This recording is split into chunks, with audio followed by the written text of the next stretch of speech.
Hi viewers, ఇది చాలామందికి తెలియాల్సిన విషయం, అందుకే వీడియో చేస్తున్నాను. మీరు కూడా అందరిలాగానే మీ ఛార్జర్ను స్విచ్ బోర్డుకు వదిలేస్తున్నారా? ఛార్జింగ్ అయిపోయిన తర్వాత కూడా సరే ఏం కాదులే అని స్విచ్ బోర్డుకే ఛార్జర్ను వదిలిస్తున్నారా? అలా వదిలేస్తే చాలా రిస్క్ అని నిపుణులు చాలామంది హెచ్చరిస్తున్నారు. కారణాలు కూడా చాలానే ఉన్నాయి. ఇటీవల కాలంలో మొబైల్స్ కానీ లేదా ఇతర ఎలక్ట్రానిక్ గాడ్జెట్స్ వినియోగం చాలా పెరిగిపోయింది. ప్రతి ఇంట్లో 4-5 గాడ్జెట్స్ కూడా ఉన్నాయి. దానికి సంబంధించి ఛార్జర్లు కూడా ప్రతి ఇంట్లో మనకు 3 లేదా అంతకంటే ఎక్కువగానే దర్శనమిస్తుంటాయి.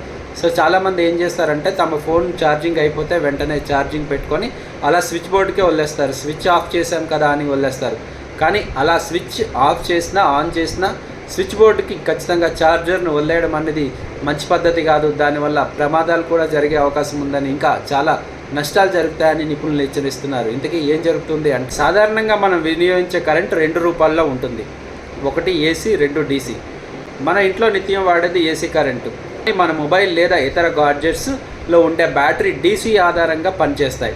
సో వాటికి వాడే ఛార్జర్స్ను మన ఏసీ కరెంటును డీసీగా మారుస్తాయి. సో మొబైల్ ఛార్జింగ్ అవ్వకపోయినా లేదా ఇతర గాడ్జెట్స్ ఛార్జింగ్ లేకపోయినా కానీ మన స్విచ్ బోర్డులో ఛార్జర్ను వదిలిస్తే దాని కారణంగా కొంత మేరకు విద్యుత్ వినియోగం అవుతుంది. ఛార్జర్లో ఉండే సర్క్యూట్ను రన్నింగ్లో ఉంచేందుకు విద్యుత్ ఉపయోగపడుతుంది.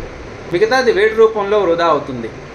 స్విచ్ బోర్డులో ఛార్జర్ని వదిలిస్తే ఖచ్చితంగా విద్యుత్ వినియోగం మీకు పెరుగుతుంది. అంటే ఇటీవల టెక్నాలజీ పెరిగింది. ఆధునిక ఛార్జర్లో వాటిని వినియోగాన్ని తగ్గించేందుకు చాలా వరకు ప్రయత్నాలు అయితే చేస్తున్నారు. అలాంటి పరికరాలు కూడా మనకి అందుబాటులోనే ఉంటున్నాయి. అయినప్పటికీ ఛార్జర్ను స్విచ్ బోర్డులో ఉంచడం మంచిది కాదని, దాని ద్వారా ఖచ్చితంగా వినియోగం ఎక్కువ అవుతుందని నిపుణులు సూచిస్తున్నారు. అంతేకాదు, ఇది ప్రమాదాలకు కూడా దారితీసే అవకాశం ఉందని చెప్తున్నారు. 24 అవర్స్ అలాగే స్విచ్ బోర్డుకి ఛార్జర్ వదిలేయడం ద్వారా ఛార్జర్ త్వరగా పాడయ్యే అవకాశం ఉందని కూడా హెచ్చరిస్తున్నారు.